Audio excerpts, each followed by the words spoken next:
না, বিশ্বকাপে Lionel Messi Cristiano রোনালদোর আর দেখা হলো না। আর্জেন্টিনা পর্তুগালের মুখোমুখি হওয়া হলো না। হ্যাঁ, কাগজে কলমের হিসাবে সেই সম্ভাবনাটা অবশ্যই আছে। কেননা আর্জেন্টিনাও নকআউট পর্বে উঠেছে, পর্তুগালও নকআউট পর্বে উঠেছে। ফলে কোনো এক পর্যায়ে এই দুইটা দলের তো দেখা হতেই পারে, এবং এই মুহূর্তে দাঁড়িয়ে সেই কোনো এক পর্যায়টা হচ্ছে ফাইনাল। আর্জেন্টিনা পর্তুগালে যদি দেখা হতে হয়, মেসি রোনালদোর যদি দ্বৈরথ হতে হয় বিশ্বকাপের মঞ্চে, তাহলে কেবলমাত্র সেটা ফাইনালেই সম্ভব।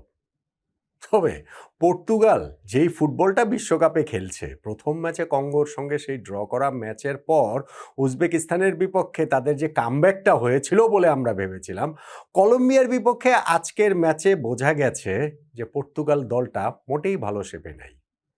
তারা যে কলম্বিয়ার কাছে হারে নাই, এইটাই আসলে বেশি। এবং গ্রুপ রানার্স আপ হিসেবে পর্তুগাল নকআউট পর্বে উঠেছে, যেই কারণে আর্জেন্টিনার সঙ্গে তাদের আর ফাইনালের আগে দেখা হওয়ার সম্ভাবনা নেই। অন্য সাইড থেকে আর্জেন্টিনা ফাইনালে উঠতে পারে, মানে উঠতেই পারে, কিন্তু এই পর্তুগাল এই খেলা দিয়ে ফাইনালে, এইটা এই মুহূর্তে দাঁড়িয়ে অবাস্তব কল্পনা মনে হচ্ছে। আর যখন পর্তুগালের পার্টটা দেখবেন যে নকআউট পর্বের শুরুতেই তারা রাউন্ড অফ 32-তে ক্রোয়েশিয়ার সঙ্গে খেললো, সেই টেস্টই আসলে পেরিয়ে যেতে পারে কিনা বড় প্রশ্ন। কিন্তু এইটা পেরিয়ে গেলেও রাউন্ড অফ 16-এ তাদের খেলতে হবে স্পেনের বিপক্ষে। স্পেনের অবস্থাও যে খুব ভালো তা না, কিন্তু আমি আসলে দেখতে পাচ্ছি না যে নকআউট পর্বের 4টা ম্যাচ পেরিয়ে round of 32, round of 16, quarter final, semifinal পেরিয়ে ফ্রান্সও আছে, জার্মানিও আছে এই লাইনে, যে পর্তুগাল একেবারে ফাইনালে চলে যাবে। ভেরি ডিসঅ্যাপয়েন্টিং একটা ম্যাচ পর্তুগালের পয়েন্ট অফ ভিউ থেকে, ক্রিশ্চিয়ানো রোনালদোর পয়েন্ট অফ ভিউ থেকে। এবং আমি যেটা বলছিলাম যে কলম্বিয়ার কাছে যে তারা হারে নাই, এইটাই আসলে বেশি। কলম্বিয়া প্রথম 2টা ম্যাচই তারা জিতেছে এই গ্রুপের, এবং এই ম্যাচটাতে তাদের ড্র করলেই চলতো পর্তুগালের বিপক্ষে, যদি গ্রুপ চ্যাম্পিয়নশিপ নিশ্চিত করতে হয়। কিন্তু পুরো ম্যাচে মনে হয়েছে কলম্বিয়ার প্রয়োজন জয়টা, কলম্বিয়া যাওয়ার জন্য ঝাঁপাচ্ছে, আর পর্তুগাল মনে হচ্ছে যেন কোনো মতে সময় পার করে দিতে পারলেই তারা আসলে বাঁচে, এবং তাদের জন্যই মনে হচ্ছিল যে ড্রটা ভালো রেজাল্ট। পুরো টিমটাকে এত বেশি অগোছালো লেগেছে, এবং সত্যিকারের একটা কোয়ালিটি অপোনেন্টে রেগেছে। আচ্ছা, কঙ্গোর সঙ্গে তো ম্যাচটা সেটা নয়, আমি ধরে নিলাম একটা অঘটন ঘটে গেছে, ওয়ার্ল্ড কাপ ফার্স্ট ম্যাচ। কিন্তু এই কলম্বিয়ার বিপক্ষে যে পর্তুগালকে দেখা গেল, তাদের নিয়ে আসলে বড় আশা করা, বড় স্বপ্ন দেখার কিছু আছে বলে মনে হয় না। কলম্বিয়া ডিজার্ভিংলি এই গ্রুপের গ্রুপ চ্যাম্পিয়ন হয়েছে। এখন তারা রাউন্ড অফ 32-তে নকআউট পর্বের শুরুতে খেলবে ঘানার বিপক্ষে। এই গ্রুপের ম্যাচগুলোর রেজাল্টে আরও কিছু ঘটনা ঘটে গিয়েছে, যেমন কঙ্গো উজবেকিস্তানের বিপক্ষে পিছিয়ে পড়েও শেষ পর্যন্ত ম্যাচ জিতে নিয়েছে, এবং সেই জয়ের কারণে ইরানের নকআউট পর্বে খেলার দ্বিতীয় কার্ডটাও সরে গেল। ইরান নিজেদের ওই ম্যাচ শেষ করে অপেক্ষায় আছে যে অন্যান্য ম্যাচের রেজাল্টগুলো কী হয়, অন্যান্য গ্রুপের রেজাল্টগুলো কী হয়, এবং সেইখান থেকে যে 3টা গ্রুপের 3টা আলাদা আলাদা ম্যাচের 3টা রেজাল্টই ইরানের বিপক্ষে যেতে হবে, এবং 2টা রেজাল্ট অলরেডি ইরানের বিপক্ষে কিন্তু চলে গেল। এই ম্যাচটাতে যদি কঙ্গো না জিততে পারতো, তাহলেও কিন্তু ইরান নকআউটে থ্রু করতো, এবং উজবেকিস্তান যখন লিড নিয়েছিল এবং সেই লিডটা ধরে রেখেছিল বেশ কিছুক্ষণ, মনে হচ্ছিল যে ইরান হয়তোবা নকআউট পর্বটা নিশ্চিত করে ফেলবে, কিন্তু সেইটা আসলে আর হলো না। কঙ্গো জিতে যাওয়ার কারণে ইরানের নকআউট পর্বটা এখনও সেই অনিশ্চয়তার মধ্যেই আসলে ঝুলে রইল। আর্জেন্টিনার গ্রুপে, মানে যে গ্রুপের যেই ম্যাচটা অস্ট্রিয়া আলজেরিয়া, সেই ম্যাচটাতে যদি কোনো দল জেতে, যদি কোনো দল হারে, মানে যদি কোনো ড্র না হয়, তাহলেই কেবলমাত্র ইরানের নকআউট পর্বে যাওয়ার সেই সম্ভাবনা জায়গাটা রয়েছে। কিন্তু সত্যিকার অর্থে এই গ্রুপের যে ম্যাচটা হলো পর্তুগাল আর কলম্বিয়া, সেইখানটাতে পর্তুগালের পারফরমেন্স এত বাজে, তাদের কোচ রবার্টো মার্টিনেজের পারফরমেন্স এত বাজে, তার টিমকে খেলানোর পারফরমেন্স এত বাজে, এটা আসলে অবিশ্বাস্য ব্যাপার। যেই কোচের কাছে ভিতিনি এবং জোয়াও নেভেজের মতো 2জন সেন্ট্রাল মিডফিল্ডার থাকেন, পুরো পৃথিবীতে এই সেন্ট্রাল মিডফিল্ড পেয়ার হিসাবে এই 2জনকে বেস্ট মনে হয়, এবং ক্লাব সিজনেও তারা পিএসজির হয়ে সারা মৌসুমে একসঙ্গে খেলেন। কোচ এইখানে আজকে জোয়াও নেভেসকে 11-এই রাখেন না, ভিতিনিয়াকে রাখলেও সেকেন্ড হাফের 20 মিনিটের মধ্যে তাকেও আসলে তুলে নেন এবং পর্তুগালের যে খেলা অনেক নাম আছে, অনেক বড় নাম আছে, কিন্তু সেই জায়গাটা থেকে তাদের আসলে বলার মতো কিছু কি তারা করতে পারছে? ধরুন ক্রিশ্চিয়ানো রোনালদো গত ম্যাচে তিনি 2 গোল দিয়েছেন, কামব্যাক করেছেন, আই এম ব্যাক বলে চিৎকার করেছেন, উল্লাস করেছেন, সবই ঠিক আছে, সবই যৌক্তিক। কিন্তু ধরেন এই যে একটা কোয়ালিটি অপোনেন্টের এগেইনস্টে আজকে পুরো ম্যাচটাতে আসলে ক্রিশ্চিয়ানো রোনালদো কি করেছেন? আমি ফার্স্ট হাফে তাকে একটা ওই নিরীহ নির্বিষ ধোড়াসাপের মতো একটা ফ্রি কিক নিতে দেখেছি, যেই ফ্রি কিকটা আসলে নেয়া না নেয়া একই কথা। গোলকিপারের সোজাসুজি একটা বল মারলেন যেই শটে কোনো পাওয়ার নাই, কিচ্ছু নাই। আর ধরেন হচ্ছে গিয়ে সেকেন্ড হাফের ওই একটা জায়গাতে তিনি একটা ওই লব করতে চেয়েছিলেন, যেই লবটা কলম্বিয়ার ডিফেন্ডারকে হেড করে ওইটা কর্নারে পাঠিয়ে দিলেন। এর বাইরে কি আসলে মানে বললাম আমি আরকি। তো এর বাইরে কি আসলে ক্রিশ্চিয়ানোকে খুব একটা দেখা গিয়েছে পুরো ম্যাচটার মধ্যে?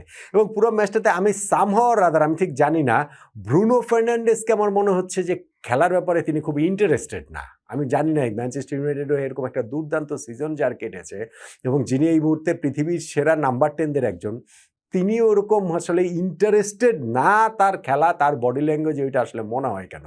পর্তুগালের যে 2 উইংয়ের যে ব্যবহার সেই জায়গাটাতেও তারা আসলে ভেরি লিমিটেড ছিল, স্পেশালি সেকেন্ড হাফে। পেড্রো নেটো শুরুর দিকে হয়তো বা কিছুটা জোয়াও ফেলিক্স চেষ্টা করেছিলেন, কিন্তু তারপরে ওই জায়গাগুলোতেও তারা মানে কার্যকর কোনো কিছুই করতে পারে না। আর কার্যকর করবেটা কি? কলম্বিয়ার আক্রমণ ঠেকাতেই তো তাদের নাভিশ্বাস উঠে গিয়েছিল এবং সেইটা প্রথম মিনিট থেকেই, ইনফ্যাক্ট প্রথম মিনিটেই তো কলম্বিয়া গোলটা পেয়ে গিয়েছিল। কর্ডোবা যদি তার হেডটা রাখতে পারতেন ওই ক্রসবারের মধ্যে, 3 কাঠের মধ্যে রাখতে পারতেন, একটুর জন্য উপর দিয়ে বেরিয়ে চলে গেছে। কিছুক্ষণের মধ্যেও তার কতবার আরও একটা শট যেইটা পয়েন্ট ব্ল্যাঙ্ক রেঞ্জ থেকে হচ্ছে গিয়ে দারুণ একটা সেভ করেছেন পর্তুগালের গোলকিপার দিয়েগো কস্তা এবং সেই শট তিনি এরকম সেভ তিনি পুরো ম্যাচে এরকম আরও 5টা-7টা সেভ করেছেন। আমি শুনছিলাম যে কমেন্টেটর ম্যাচের শেষ দিকে বলছিলেন পুরো ম্যাচে কলম্বিয়া 24টা শট নিয়েছে, পর্তুগাল নিয়েছে কয়টা 12টা না 13টা এবং সেগুলো বেশিরভাগই আসলে ওই যে রোনালদোর শটের মতো, ফ্রি কিকটার মতো, খুব যে কার্যকর কিছু তা না। পরিসংখ্যানের ওই পাতায় কয়েকটা শুধু সংখ্যাই অ্যাড করেছে, এর চেয়ে বেশি কিছু না। বরং ধরেন হচ্ছে গিয়ে পর্তুগাল ওই যে বলছিলাম আমি দিয়েগো কস্তার সেভ, ধরেন হচ্ছে গিয়ে রুবেন নেভেস একটা যে গোল লাইন থেকে হেড করলেন এবং ওইটার ফলো আপে দিয়েগো কস্তার আরও একটা সেভ, এরকম তারা একের পর এক গোল থেকে তারা বেঁচে গিয়েছে। বা কলম্বিয়ার এই জায়গাটাতে একমাত্র আজকের ম্যাচে তাদের যে জিনিসটা কোয়েশ্চেনেবল সেটা হচ্ছে গিয়ে তাদের ফিনিশিংটা, তারা ম্যাচটা কিল অফ করতে পারে নাই এবং ফাইনালি গিয়ে ইনজুরি টাইমে যখন ওইখানে ডেভিনসন সানচেজ বলটাকে জালে পাঠালেন, বাম সাইড থেকে আসা দারুণ একটা ক্রস এবং দুর্দান্ত একটা হেডে শরীর ভাসিয়ে একটু পেছনে নিয়ে গিয়ে দারুণ টাইমিংয়ে হেড করে বলটা জালে পাঠালেন তিনি, কিন্তু লাইন্সম্যান অফসাইডের পতাকা তোলে। যদিও রিপ্লেতে ফার্স্ট স্টেপ রিপ্লেতে লুকে মনে হয়েছিল যে না তিনি অফসাইড হবেন না, পরবর্তীতে ভিএআর সেটা চেক করে দেখা গেল যে একেবারে মিলিমিটার, ওই যে আগের দিনে ইরানের ক্ষেত্রে যেই ঘটনাটা ঘটেছে ওই রকমই বুটের ডগার কারণেই তিনি অফসাইড হয়েছিলেন সানচেজ, যেই কারণে পর্তুগাল এই ম্যাচটা হারে নাই। এখন পর্তুগাল এই ম্যাচটা না হারলেই বাকি, তারা তো আর গ্রুপ চ্যাম্পিয়ন হতে পারে না, এই ম্যাচটা তাদের জিততে হতো এবং 90 মিনিটসের খেলায় পর্তুগালকে কখনোই মনে হয়নি যে তারা এই জায়গাটা থেকে জিততে পারে।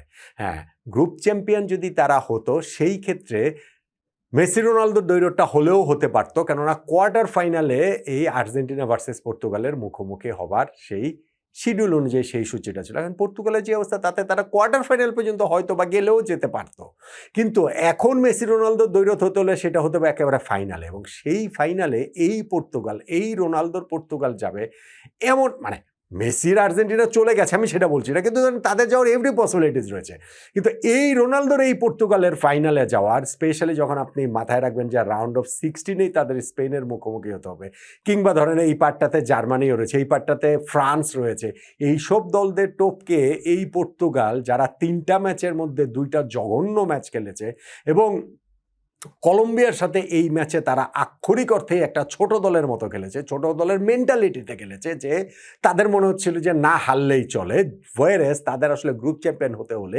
জিততেই হতো ম্যাচটা। সেই আর্জেন্সি তাদের খেলার কোথাও কোনো পর্যায়েই আসলে দেখা যায়নি। ফলে মেসি রোনালদো ম্যাচ আসলে এই বিশ্বকাপে দেখা যাচ্ছে না, আর কোনোদিনই দেখা যাবে না, কারণ এরপরে আর মেসি রোনালদো ম্যাচ করতে গিয়ে হবে, আমার আন্ডারস্ট্যান্ডিং হচ্ছে গিয়ে এটা আর হওয়ার নয়। পর্তুগালেরও যে প্রথম বিশ্বকাপ যে জয়ের স্বপ্ন, এরকম একটা দুর্দান্ত স্কোয়াড নিয়ে, কিন্তু সেই দুর্দান্ত স্কোয়াডের যে কোচ রবার্টো মার্টিনেজ তিনি এই স্কোয়াডের কাছ থেকে সেরার ধারে কাছেও কোনো কিছু বের করে আনতে পারছেন না এবং ক্রিশ্চিয়ানো এখন যেরকম খেলা খেলেন, যেই ফুটবলটা খেলেন, যেই দিন তিনি গোল পাবেন না এবং যেই দিন দল জিতবে না সেই দিন ক্রিশ্চিয়ানোকে আসলে দলের বোঝাই আসলে মনে হবে। এই ম্যাচটাতে গিয়েও সেই জিনিসটাই মনে হয়েছে। ফলে পর্তুগালের এই ম্যাচটা হারার কারণে তারা যে শুধুমাত্র গ্রুপ রানার্স আপ হয়েছে তা না। আমার কাছে মনে হয় যে তাদের আসলে ওয়ার্ল্ড কাপ ক্যাম্পেইনটা একেবারে শিরোপা জয়ের যদি আমি হিসাব করি, সেইটা প্রবাবলি আর পর্তুগাল সেই শিরোপা জয়ের রেস থেকে একেবারে টপ যে টিমগুলো রয়েছে সেই জায়গাটা থেকে মনে হয় পর্তুগালকে আর রাখার উপায় আছে বলে আমার কাছে তো মনে হয় না। এই বিবর্ণ পর্তুগাল, এই বিবর্ণ ক্রিশ্চিয়ানো রোনালদো বিশ্বকাপের ফাইনাল পর্যন্ত গিয়ে মেসি রোনালদো যদি ওই সেট থেকে আর্জেন্টিনা বা মেসি উঠতে পারেন, মেসি রোনালদো দেখা হবে, সেইটা বোধহয় আর হচ্ছে না। ফুটবল প্রেমীদের এই একটা আক্ষেপের জায়গা থেকেই যাবে।